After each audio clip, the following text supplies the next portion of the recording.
உங்களை எல்லாம் பார்ப்பதற்காகத்தான் 2000 கிலோமீட்டர் கடந்து நான் இங்கே வந்திருக்கிறேன்.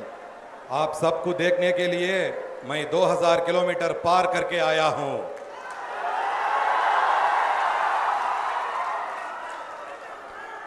சமூக நீதி, மதச்சார்பின்மை ஆகியவற்றோட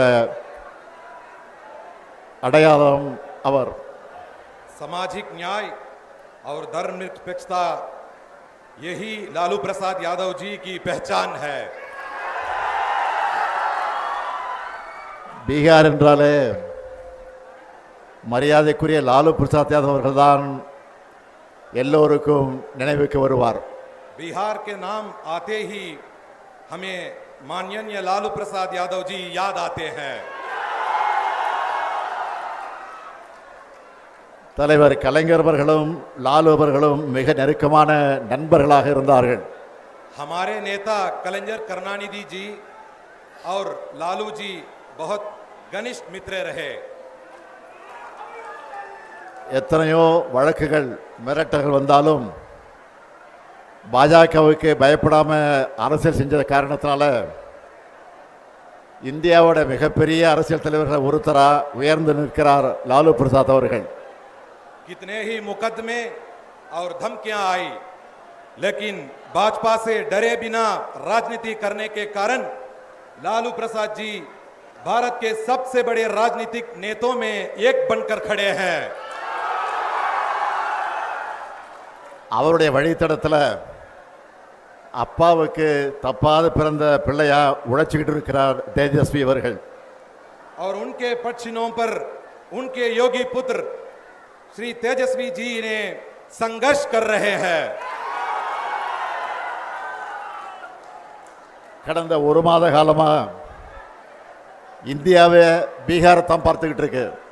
पिछले एक महीने से पूरा भारत केवल बिहार को देख रहा है. இதுதான் பீகார் மக்களுடைய பலம், ராகுல் காந்தியினுடைய பலம், தேஜஸ்வியினுடைய பலம். यही बिहार की ताकत है, यही राहुल गांधी जी की ताकत है, यही तेजस्वी जी की ताकत है. இந்தியாவோட ஜனநாயகத்திற்கு ஆபத்து வரும்போதெல்லாம் அதுக்கான போர்க்குரலை பீகார் எழுப்பியிருக்கு. இதுதான் வரலாறு. जब भी भारत के लोकतंत्र पर खतरा आया, उसका बिगुल बिहार ने ही फूंदा. यही इतिहास है. லோக்நாயக் ஜெயபிரகாஷ் நாராயணன் அவர்கள் ஜனநாயகத்தின் குரலை, சோசலிசத்தின் குரலை எதிரொலித்தார். அதுக்காகத்தான் மக்கள் சக்தியை அவர் திரட்டினார். लोकनायक जयप्रकाश नारायण ने लोकतंत्र की आवाज, समाजवाद की आवाज गुंजाई और जनता की शक्ति को संगठित किया. அந்த பணியைத்தான் அருமை சகோதரர் ராகுல் காந்தி அவர்களும் தம்பி தேஜஸ்வி அவர்களும் இங்க செஞ்சுக்கிட்டு இருக்காங்க. वही कार्य मेरे प्रिय भाई राहुल गांधी जी और छोटे भाई तेजस्वी जी यहां कर रहे हैं. இவங்க போராடலாம் மக்கள் கடல் மாதிரி திரண்டு வராங்க. जहां भी वो जाते हैं वहां जनता सागर की तरह उमड़ आती है. அதுலயும் தேஜஸ்வி அவர்கள் கார் ஓட்ட அதில் ராகுல் காந்தி பயணம் செஞ்ச காட்சியை பார்த்தேன். ஏன் மோட்டார் சைக்கிள் பயணத்தை நான் பார்த்தேன். मैंने वो दृश्य देखा जब तेजस्वी जी गाड़ी चला रहे थे और राहुल गांधी जी उसमें यात्रा कर रहे थे. और क्यों मैं बाइक यात्रा भी मैं नहीं देखी. உங்களுடைய நட்பு அரசியல் மட்டும் கிடையாது, ரெண்டு உடன்பிறப்புகளோட நட்பு. आपकी मित्रता केवल राजनीतिक मित्रता नहीं है, ये दो भाइयों की दोस्ती है.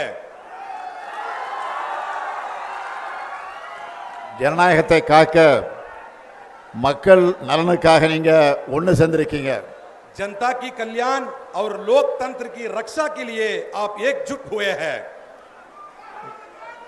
பீகார் எலெக்ஷன்ல உங்களுக்கு வெற்றியை பெற்றுத்தரப்போறது இந்த நட்பு தான். यही मित्रता आपको बिहार चुनाव में जीत दिलाने वाली है. பாஜகவோட துரோக அரசியல் தோற்க போகுது. தேர்தலுக்கு முன்னாடியே உங்களுடைய வெற்றி உறுதியாயிடுச்சு. भाजपा की विश्वासघाती राजनीति हारने वाली है। चुनाव से पहले ही आपकी जीत पक्की हो गई है। அதனால தான் இந்த வெற்றியை தடுக்க பார்க்கறாங்க. इसीलिए वो इस जीत को रोकने चाहते हैं। நியாயமா முறைப்படி வாக்குப்பதிவு நடந்தா பாஜக கூட்டணி தோத்துடும்னு மக்களான உங்களை வாக்களிக்க விடாம தடுக்கிறாங்க. अगर निष्पक्ष और सही तरीके से मतदान हुआ तो भाजपा गठबंधन हार जाएगा। इसलिए जनता को मतदान से रोकने का षड्यंत्र रचा जा रहा है।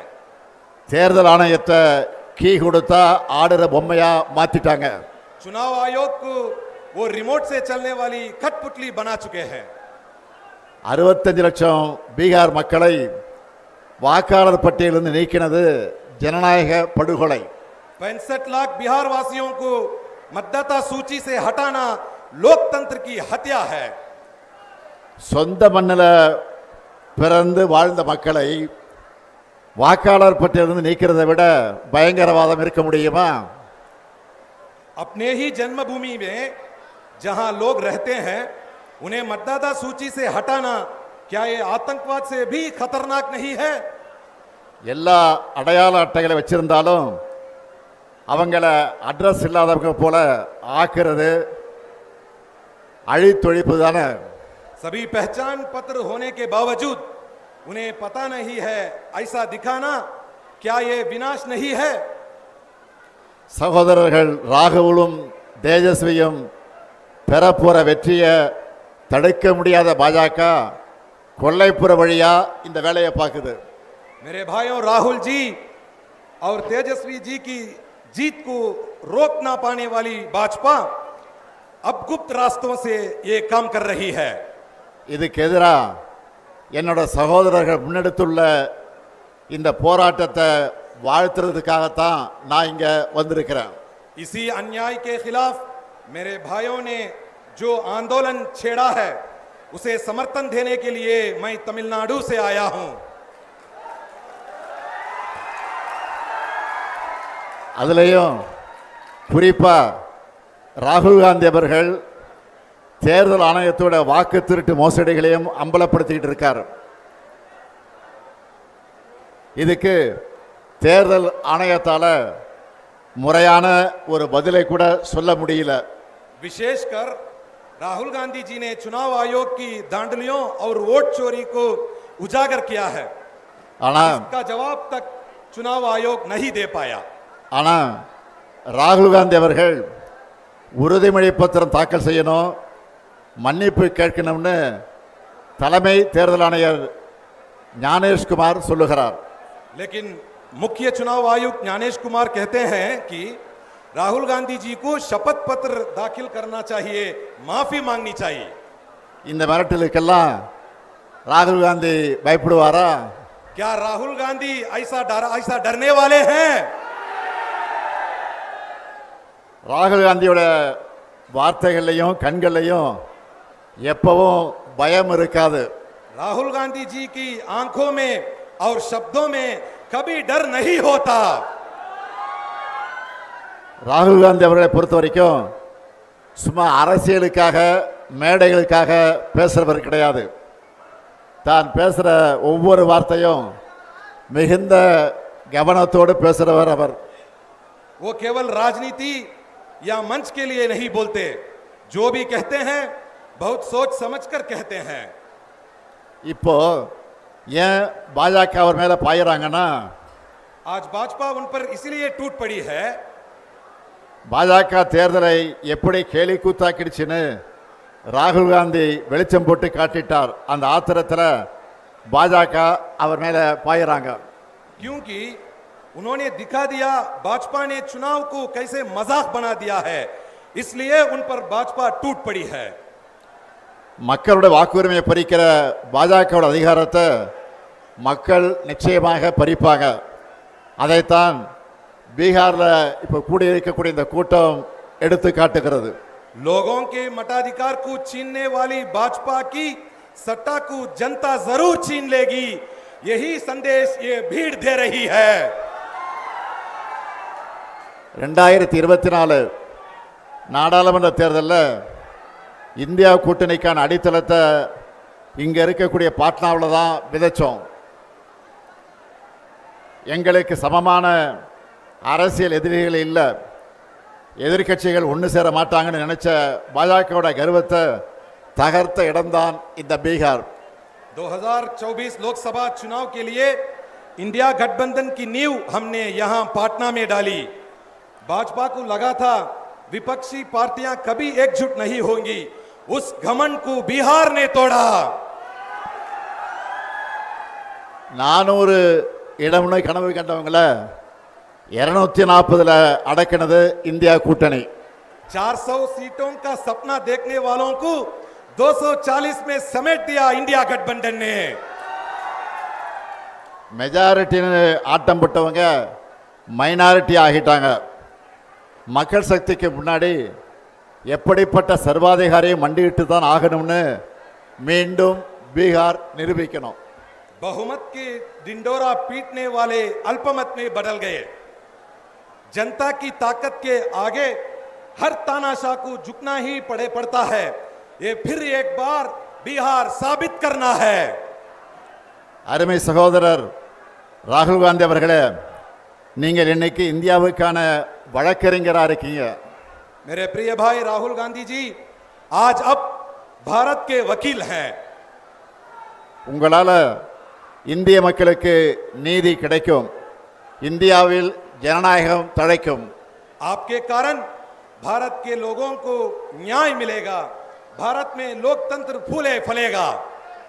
மக்கள் சக்திக்கு இணையானது எதுவும் இல்லைன்னு சகோதரர் தேஜஸ்வி காட்டிக்கிட்டு இருக்கார்.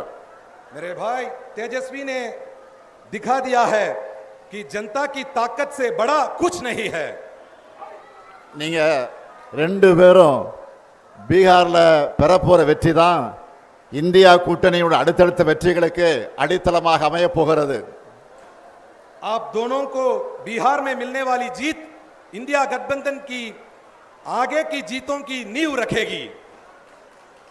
பீகார் சட்டமன்ற தேர்தலில் நீங்க வெற்றி பெற்ற பிறகு நடைபெறக்கூடிய வெற்றி விழா கூட்டத்தில் நிச்சயமா உறுதியா நானும் பங்கேற்பேன். நன்றி, வணக்கம். बिहार विधानसभा चुनाव में आप जीतने के बाद होने वाली सभा में भी मैं भाग लूंगा। धन्यवाद, नमस्कार।